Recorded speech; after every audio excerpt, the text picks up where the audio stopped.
Non. Non, j'ai envoyé pour téléphone. Ah, d'accord. Je propose qu'on organise une rencontre avec Pierre en Ok. Ouais.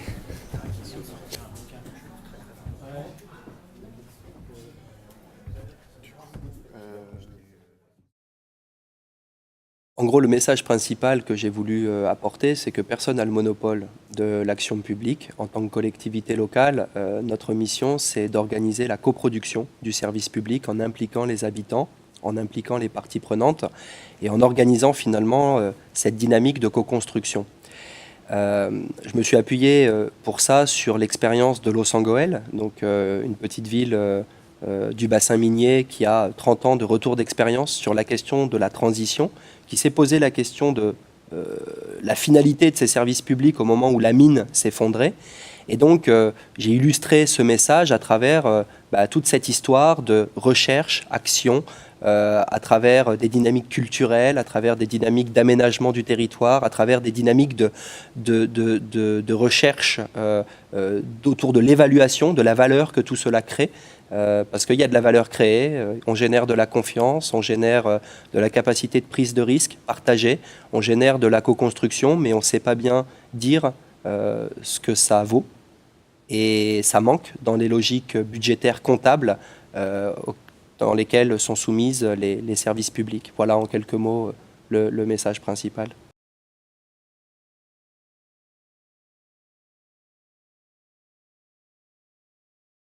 La mise en récit, c'est une forme à la fois d'évaluation, effectivement, de l'immatériel, de choses qu'on ne peut pas compter, comptabiliser, mais qu'on peut raconter. Donc ça, c'est un outil, je pense, intéressant, utile pour l'évaluation de la valeur créée, mais aussi pour construire cette action publique innovante autour de la transition, pour l'inscrire dans le temps, pour la pérenniser, pour finalement recréer les conditions d'une trajectoire, comprendre d'où on vient, où on est, où on va, et le faire à travers de multiples formes narratives.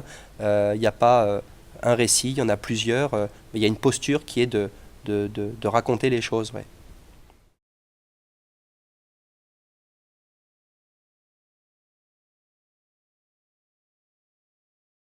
Je trouve qu'on a d'abord une approche qui est très complémentaire avec Maloney. C'est assez puissant de voir, de regarder qu'en fait on chemine en parallèle. Et depuis l'atelier des villes pairs et territoires pilotes de la transition, on chemine ensemble sur ces questions. Donc je repars en étant conforté finalement sur les champs d'exploration sur lesquels on est engagé.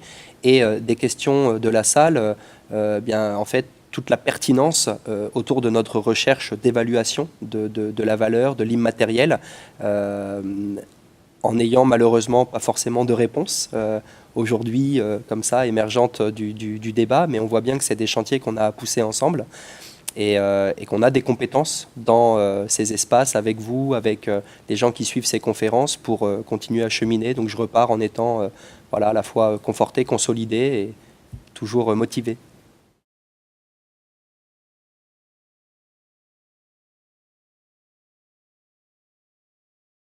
Si ce soir on avait à la même table à la fois le DGS de Maloney et puis le directeur de cabinet de Los Angeles, c'est parce qu'en fait Maloney, Los Angeles et puis d'autres villes que sont Le Mené et Grande-Synthe, à un moment se sont reconnues comme des villes paires, c'est-à-dire qu'elles partageaient une même expérience d'une mise en mouvement dans une démarche de transition suffisamment longue pour que ça ait produit un certain nombre d'effets. Et à un moment, elles ont souhaité partager, regarder comment ces démarches-là, au-delà de leur singularité, peut-être avaient s'appuyé sur un ensemble d'invariants, sur des approches communes, sur des formes de réponses construites de façon similaire. L'atelier Ville-Pair, territoire pilote de la transition, c'est un atelier qui avait une double fonction, un double objectif. C'était à la fois croiser les expériences pour regarder si se dégageait un référentiel commun, si se dégageaient des balises communes, des invariants, et puis aussi penser ce dispositif comme un dispositif de réflexivité, un dispositif ressource, un temps que l'on s'oblige à prendre, finalement, qui va faire ressource pour chacun des participants.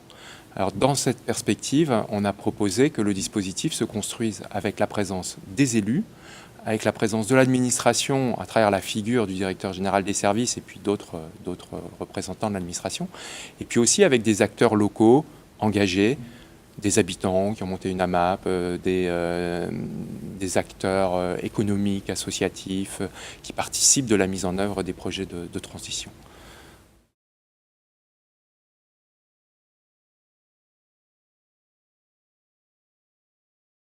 Alors en fait, c'est un dispositif qui a été abrité par l'Institut européen de l'économie, de la fonctionnalité et de la coopération. C'est un dispositif qui a intéressé à la fois l'ADEME et le CGET, qui ont accepté de le cofinancer. Et c'était un dispositif qui a été coproduit et co-animé par la ville de Los Angeles et par Atemis.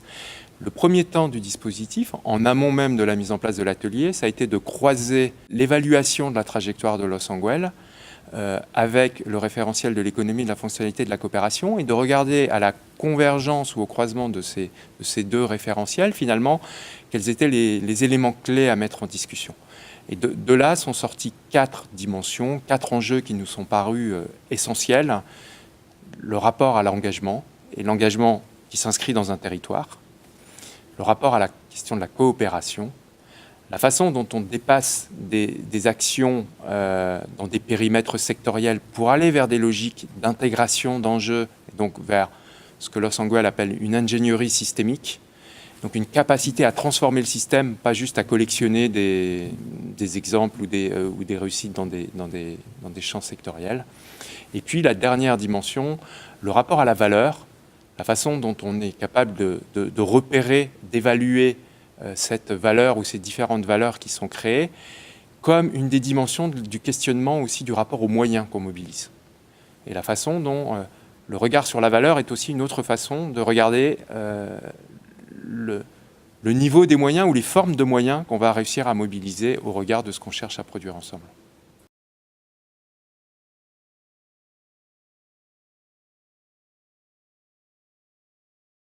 Alors, le premier atelier a permis de faire un référentiel. Le premier atelier a permis de partager ce référentiel avec un ensemble de réseaux, d'acteurs, thématiques, autour des enjeux de transition énergétique, d'alimentation, mais aussi d'acteurs qui accompagnent les territoires ou qui travaillent sur le repérage d'initiatives inspirantes et qui cherchent à voir comment elles peuvent être, justement, à quelles conditions elles peuvent être transférées, sources d'inspiration. Et puis, il a été mis en débat dans le cadre d'une agora avec tout un ensemble de personnes qui ont souhaité le partager. Aujourd'hui, notre idée, c'est de passer dans une deuxième étape avec un nouveau dispositif d'atelier où on va pouvoir reprendre un ensemble de territoires, alors soit portés par des collectivités, soit portés par des acteurs qui, à l'échelle d'un territoire, ont réussi à construire des initiatives de transition et à un moment à les relier aux collectivités locales et donc à retrouver ce triptyque élus, techniciens des collectivités et acteurs engagés. Et on va leur proposer de croiser leur propre trajectoire et de s'appuyer sur le référentiel, de voir en quoi le référentiel fait ressource, en quoi les balises qu'on a identifiées se retrouvent ou peuvent servir de point d'appui pour revisiter ou pour parler de leur trajectoire. Ça, c'est le court terme.